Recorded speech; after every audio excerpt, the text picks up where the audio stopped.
મહેસાણાના કડીમાં પૂર્વ નાયબ મુખ્યમંત્રી નીતિન પટેલે મોટું નિવેદન આપ્યું છે। તેમણે કહ્યું કે ભાજપમાંથી ચૂંટાયેલા કેટલાક લોકોને એ ખબર હોતી નથી કે તેઓ કઈ રીતે ચૂંટાયા છે। ભાજપ પક્ષ અનેક સંઘર્ષ કરી ત્યારબાદ કેન્દ્રમાં સરકાર બનાવી છે। જે નવા આવ્યા છે કેટલાક અચાનક જ ચૂંટાઈ ગયા છે, કેટલાકને હોદ્દાનો લાભ મળ્યો છે, તે એમ ન માને કે મારા કારણે જ આ બધું થયું છે। કેટલાક લોકો કેવી રીતે ચૂંટાયા એ એમને ખબર નથી હોતી।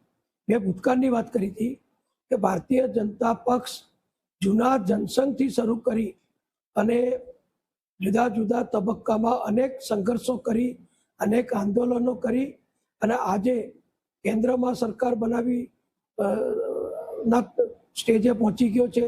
રાજ્યમાં 30 વર્ષથી ગુજરાતમાં ભારતીય જનતા પક્ષની સરકાર છે। માનનીય નરેન્દ્રભાઈ મોદીજી 12 વર્ષથી વડાપ્રધાન છે। તો આ બધું કંઈ રાતોરાત નથી।